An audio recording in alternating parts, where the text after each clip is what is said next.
Okay, I've gone to another computer, I've checked my email, and I have the code that was emailed to me by Microsoft.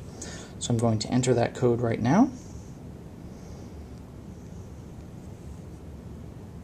And I'm going to click Next.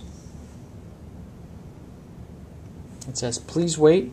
You'll notice it also says Next in the bottom. Don't click Next yet. Just wait. It defaults to OneDrive for cloud storage. You can just select Next here.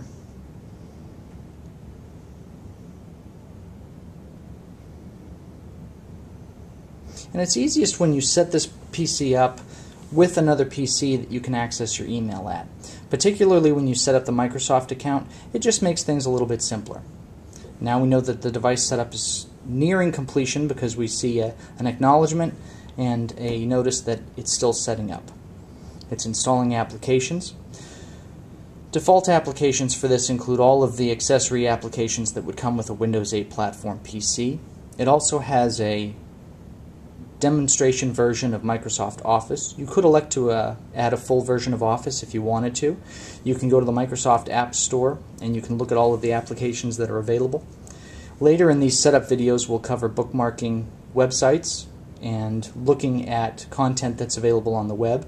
In the case of most of our electronic resources that we're including with this tablet, they're accessible via the web, so there's no resident software that you need to add to the device at the time of setup. The screen will continue to change color, indicating that it's still continuing to complete this process.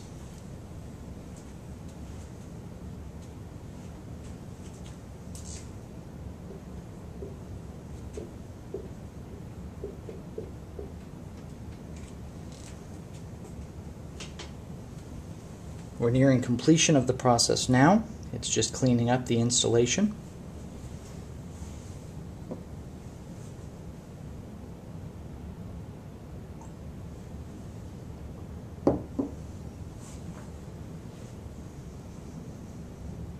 And I didn't want to fast forward in this video because I want to make sure that you understand real time how long it takes to set this device up. That way, if you feel like it's taken a long time, you can look at the amount of time that it's taking to complete this setup process on this video, and it's an indicator of the actual time that's involved. It's fairly short, but at the same time, if you're not used to, having to wait for the device to set itself up, you might panic. I just want to make sure that you understand that it is a few minutes that it takes in order to complete this process.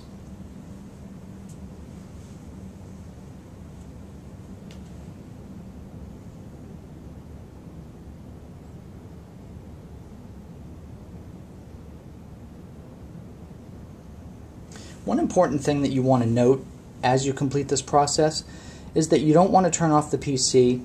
You want to make sure that it's connected to power. Don't disconnect power. Don't hit the power button. Just leave it alone. Let it complete its process. But make sure that it remains plugged in, because if it fails during this installation, it could lock up, which would require you to contact HP support for additional resetting of the device. One thing I'll also note as this is completing the setup process, it comes packaged with a micro SD card. The micro SD card that it already has in it is a backup. So if you run into any issues with your device, you could wipe the device and do a full restore, and it would set it back to factory settings, allowing you to complete this process. At this point, we're logged in, and we can see the jump menu or the splash menu for the start page. This is the home page that comes as sort of a front-loaded version of the Windows operating system. In future videos, we'll discuss how to unlock the Windows operating system, delve a little bit deeper into the programming, and get to a more common Windows-based platform that you're familiar with. We'll also discuss navigation of the platform, bookmarking devices, setting up other devices, and completing the toolkit setup process.